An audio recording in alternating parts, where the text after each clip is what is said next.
show, but I'm excited because Sara has so much to show, and it is amazing. Before we started, we talked a little, and we were prepping and looking at each other's stuff, and I'm so excited to watch her now. Should be lowering expectations. No. There is something super amazing coming. So. Oh, actually, I just got a little excited when you said it. I'm so excited. I know. All right. Well, good news is I'm only going to show you the 3 things that I actually did work on this time. So. This is Isabella Fox. Beautiful. This is what I should have tested before to see how I would hold up this board. No, I think it's beautiful. I think they can see it. And then this is the pattern here. Okay. The photography. Do you want to go a little? Can I? Yeah. Do you mind if I go a little closer for the pattern? That's perfect. So ironically, with this one, what I was drawn to was the simplicity of the color scheme, because it really just reads as red and gold and I don't know, not much else. Then I started seeing people working on it, and it was very, very colorful, and I didn't really care for it. But here comes the irony. I made it even more colorful than... Because I kept changing. That is funny. That is, and it's so you. I love that. And look how beautiful it is. Look how beautiful. So, okay, so my notes on this are that I've already changed a ton of stuff on it. One of the things I changed was the original, like almost all antique samplers, has an irregular border. Some things about antique samplers that I really love, and the imperfections add to the charm of it and everything, but for some reason I just can't take the irregular borders on the old pattern. So let's see if we can really zoom in on the pattern. If you look at the upper right corner, the upper left corner, the bottom corners, every single corner is completely different. So anyway, I decided this is one of the things that I was going to change on this. So I made the border regular, but then I changed the strawberries. And like I said last time, I thought that was a good idea, and then I realized that I was making it look contemporary and it wasn't rustic enough. And so you can see I tried every conceivable different leaf and strawberry design out there. And I finally just got so annoyed with myself that I picked one and went with it. So now I am actually going around and finishing the border. And let's see, since last time I did this whole section, and I am going to have to take that out. Which part? This part. But the rest of it I'm pretty happy with. I like it. And I put in my own dog here. Aw, Trixie! And I made a couple other, little changes down there. These strawberries are to die for. I like your strawberries. You like my cherries on my one, and your strawberries are adorable. You know what this one is? The really deep, bright red one. Here, take a look at it real quick. Try to focus on one on this side. Oh. Is that focusing? Yeah. Yeah. It's the brighter one. What it is it's one strand of an over-dyed bright red that goes from, I don't know, like fuchsia to deepest lipstick red to sort of a faded antique red. It's all in one floss. Then I mixed it with another burgundy over-dyed. And fancy girl. Oh my gosh, I just love sewing those because it's very indulgent. Identify it. But this is my favorite motif over here. And then this is another big change that I made where this is a distinctive part of the show. I tried to keep the character of it, but I made it a little bit smaller. And then another thing that I did was I put in a fox for Isabella Fox. I love that. So I'm almost done with him. I love all those little details. Trixie the fox, it's so special. In addition to all your changes, which are just professionally done. Okay. Seriously. So, and then, again, another thing, it's sort of like you know, when you're making improvements in your house and then you get that project creep, it's kind of like that with this, where I am a designer in real life, although not a needlework designer. And so I cannot help myself but change things, but then you have unintended consequences. And you're learning what those are, right? As you go. Learn every time. You learn as you go. So one of the things I did was I wanted to change the layout of the verse or the words to make it a little more balanced, line to line and side to side. And I did that. And I was like, okay, good, I did that. And then I was like, oh, you know, it had this really cute little wave motif. I missed that. So then I decided to put it in as this little 1/1. I'll put in a picture here. But it's a 1/1 version of the same thing. And then I started doing it, and I was like, what have I gotten myself into? Like, this is going to take forever to make this stupid. And what count is this? 40. So it's 1/1. 40 count. Yeah. 1/1 on 40 count. She's a rock star. No. I can't even imagine. You know what, though? I looked up some Flosstubes on 1/1 technique, and I learned a few things, and I got better at it. So. Oh, I'm sure. I mean, it looks amazing to me. I love to learn new things. It looks amazing. And so then this is what I got yesterday. This is going to be for Adam and Eve. And what color is that? This one is called Walk the Plank by Classic Colorworks. Love it. Belle. Ooh, Belle Soie. And honestly, this particular brand, the way they have them on the hanger, is just like, it's a whole sensory experience. Just picking up. Yeah. I've never stitched with silk. I want to stitch with silk sometime. After this is over, I'll have to just touch your floss. Yeah. So it's like delicious. It's very enjoyable. So, you know, I'm getting there. Gorgeous. Gorgeous, gorgeous, gorgeous. Sorry, that was sort of a long. And you said the name of that. You don't have the picture, but what's the name and the designer again? That was Isabella Fox by Gigi R. Got it. And it is a reproduction of an antique sampler. But then I changed a bunch of stuff on it, so. Yep. And actually I knocked off, you know, maybe an inch or two of the height of it, I think. Sure. So I'm having to compress some things and delete other things, and so it's going to be quite a bit different. That's what makes you a gifted stitcher. You're like, oh, I knock things off. I have to, you know, adjust things. I did my own color conversion. That's so impressive to me.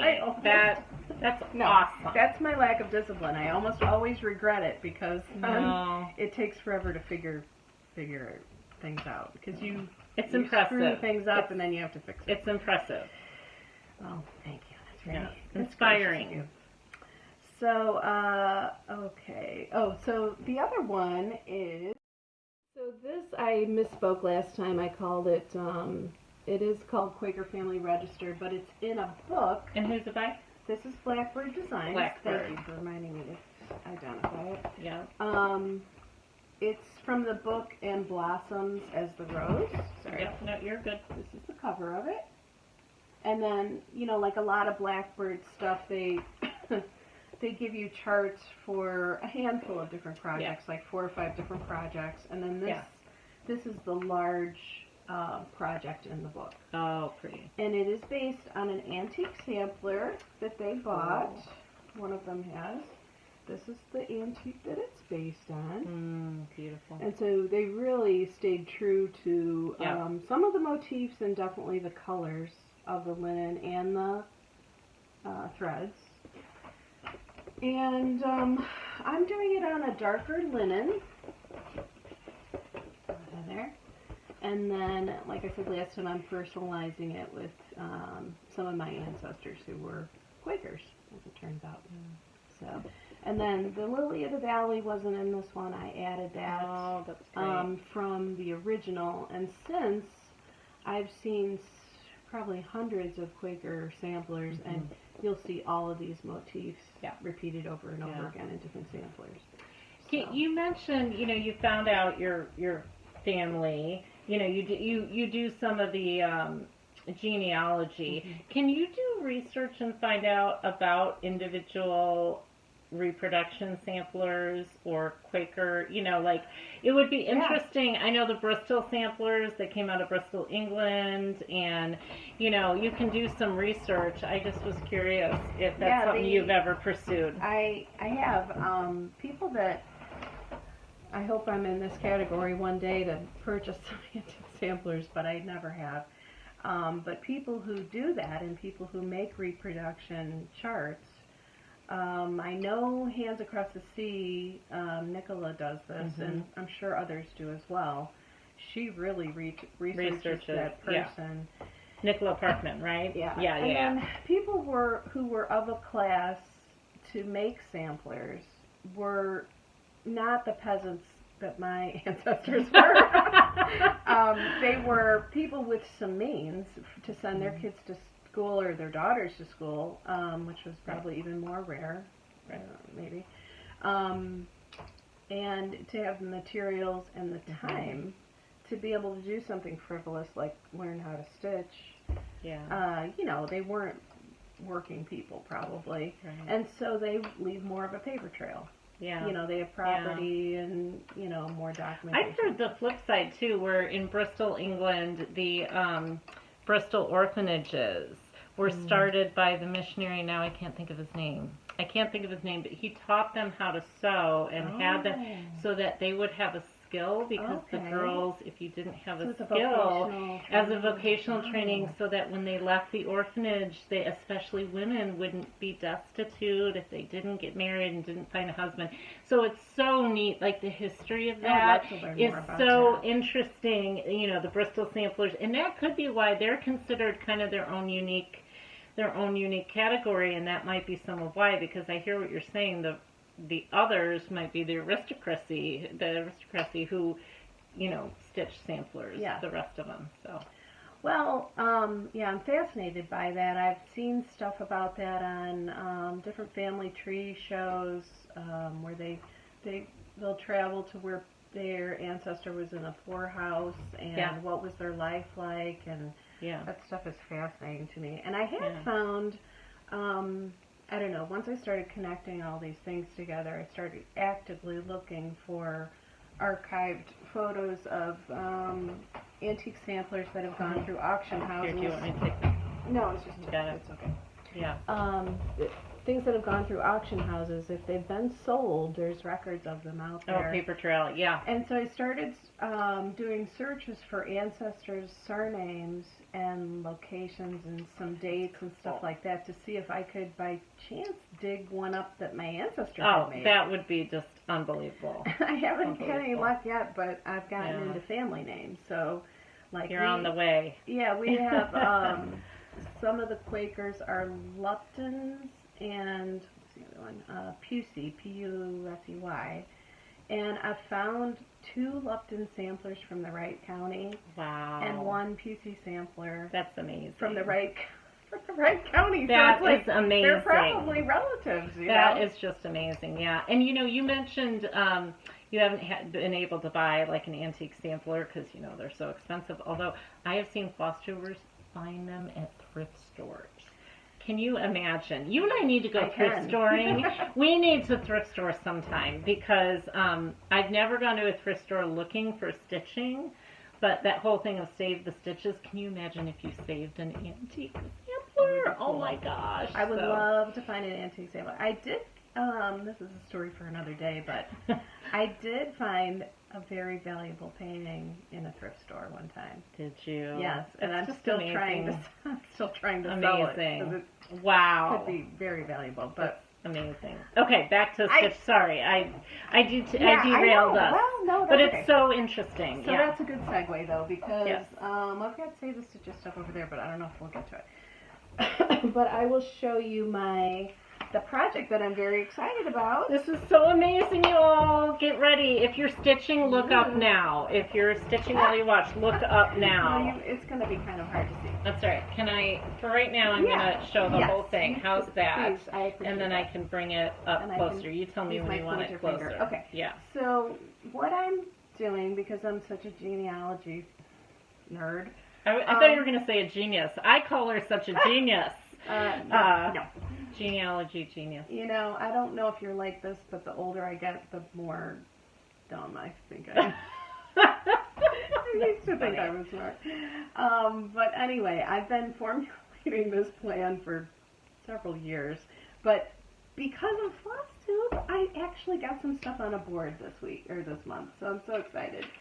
Anyway, I came up with this concept after I did this Quaker thing that it would be cool to create a sampler as if one of my ancestors had done it in the style of where they lived and the time period that they lived. And so the first one I'm going to do, or maybe the only one, but the first one I'm going to do is based in Scotland, in Moray, which is northeast Scotland. This is an antique sampler, and I just grabbed this as an example because it's about the color range that I want. It's about the scale that I want, and I'm going to do similar motifs of having a building and having some other design things like this, and then having a verse. So, this is actually one of the cottages that several of my ancestors lived in.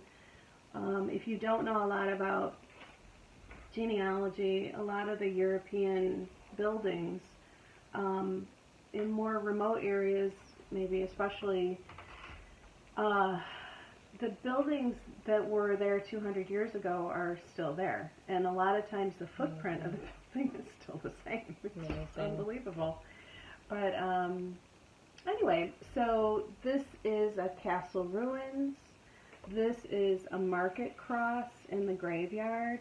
This is the church. There's tombstones here. I might represent one of the tombstones. This area of Scotland is known for the Highland cattle, which are these adorable long-haired characters. This part is also known for this thing called the Kellis cat, which is an extinct,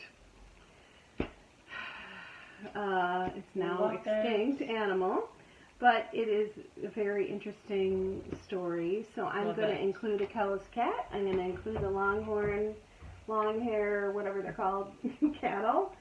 And then I'm going to have the a standing stone, the castle ruins, and the market cross, I think, together as one motif. So explain when you say you're going to include it. You are actually charting your own sampler, right? Explain how you're gonna either pull out existing ones that you find or create your own, right? I haven't found. I mean, I'm gonna draw it. You're going to draw all of it? Yeah. Like for the church, are you using this one? No. You're drawing all of it. I'm making this church. I'm making the actual church.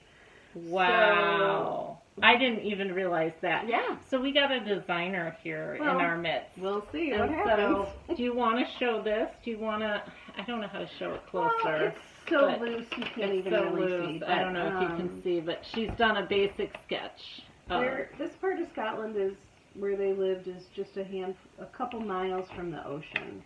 It's an area where they see dolphins and whales. It's like a actual destination for whale watchers and stuff. So I was thinking about having a representation of the ocean back here, and then there's two significant rivers that run through this countryside, the Lossie and the River Spey. And I already talked about the animals. I talked about the building. Yeah. The only thing I didn't talk about, which is significant, is some of my ancestors were weavers. And we actually visited a restored wool mill when we were there, and so I'd like to represent a weaver's cottage in this as well. I'm getting choked up thinking about it. I'm so excited. So precious. But there's this, they actually did a thing in one of the Outlander episodes where the main character is in this village and the women are having a walking party, and it's this process they use in making wool. And I was thinking it'd be cool to represent the village women doing something like that, because it's just a neat concept of Sounds community. amazing. And I can't say I've ever seen anything like that in a sampler, so that's No. not going to be historically accurate. But I just am so attached to the idea, I think I'm going to do it. And Sounds then amazing. I found some lyrics to an actual walking song. It's like a folk song in, I'm trying to say Cyrillic, that's not the word, Gaelic. Gaelic. Yeah. And so I'm thinking maybe part of the verse could be the lyrics to the Wouldn't that be awesome? verse Of a of the walking song. So, anyway, I can't wait to see this. What do you have software? Which software are you using to design, or have you not decided? You know, I'm a graphic designer, so sometimes when I try to use software that is for a specific purpose, like chart design, it's very hard for me to use because I feel like my hands are tied behind my back, sort of. So you're going to do your own thing. No, I'm going to have to use charting software. You'll have to keep us posted on which one you use and if you like it, because I know that would help a lot of people out there who chart. People unlike me who I could never do anything like this. See. I'm so excited to see the progress of this amazing project. So I think probably the next step for me Do you mind if we put it down? we can put it down. Will be to figure out, I've been testing some different software, and then I will probably go ahead and draw some more detailed diagrams and maybe test out some motifs, actually stitch some motifs, and it'll develop from there. Hopefully, probably take a couple years. It may even develop into something so beautiful that she will end up selling this pattern. You never know. I have thought about going into different businesses, and I have been in business for myself in different times, but this thing is kind of unique to. Well, this is very precious and family. Specific to, I don't know. Your family. If it would be although maybe it will translatable. give you the bug of designing, and then, we may end up with, you never know. Look at her. Look I at don't her. know, 15 years ago maybe. But. Yeah. So funny. Anyway, so that's sort of my big deal. And right now I'm just calling it Elspet McQuiban. But Love that. I know it's a cute Love that. name, but Exciting. that's sort of to be determined. Okay, so anyway, shifting gears. I have some haul because it's been, I had some of this before we did the last video, but anyway. I love haul. I know. This I just got yesterday, and I've been watching some of. It is so unique. Isn't that great? Oh my gosh. So this is an over-dyed or Okay. hand-painted chenille, Lady Dot Creates, and I've been hearing different people reference this brand, and so I was meaning to buy some online, and then I just found it in the local shop, so I grabbed one. And you stitch with it. This almost looks like chenille I would crochet with. So what this would be used for is if you're doing a small and you make it into a pillow or Oh, right, of course, just doing the finishing, edge. Yeah. finishing. Oh, okay. I was gonna say that looks like crochet yarn. I crochet as excited. well. I would love to use that. I predict I'm going to get one of every color. Yeah. Okay. You're doing Snow Village. Yes. Oh, well. You may, I don't know, the glare. You may want to take them Oh, out. now I left mine in the Hey, bag. it's not just me. Excuse me. Gee whiz.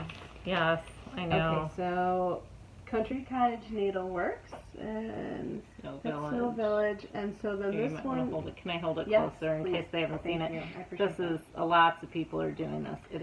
It's a series, right? And this is the first in the series. So there's no way I'll be able to afford to buy them all, but I just couldn't resist getting a couple. And then this is another series by the same. This series is called Frosty Forest. There you go. And I got this look one how 'cause cute that It is. has a raccoon in it.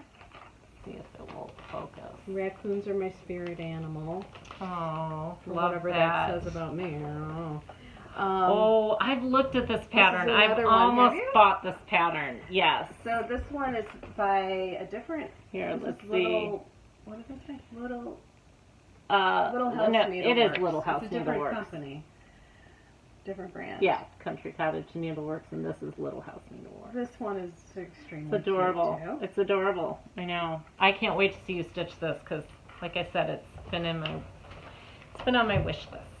It's great for Christmas. I could say maybe you'll get it as a gift one day, but you never know. You never know when you'll be done with it, right? Oh yeah. Okay, so this is another new start. This is Blackbird design. Blackbird.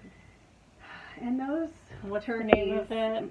Well, March of the Daffodils. Yeah, it's their March version of the series. Okay. And those ladies, oh my goodness, they made one for every month.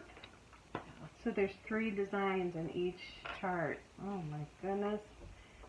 So this is my start on that. Can't even tell which end is up. Oh, that's it. The flaw's hanging the wrong way, but anyway, I just wanted to do something from March. Love it. Beautiful colors. What are the colors on this? I love green is my favorite color. Well, avocado and General I can't Arts spell avocado, bullfrog. Weeks Dye Works bullfrog. Oh my gosh. They're not love what's it. in here. Love it. See, here's a perfect example. There's only 2 colors. You'd think I could leave well enough alone. She has to change it up.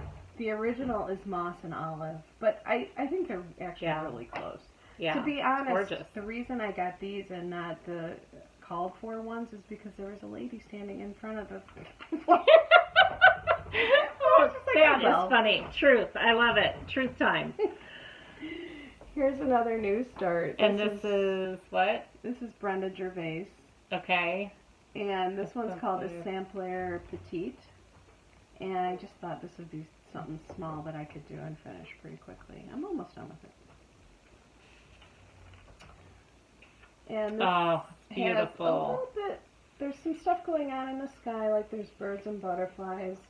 There's a little more tree to be done, and there's an Adam and Eve that I still have to do. That's beautiful. Yeah. And then the grass down here,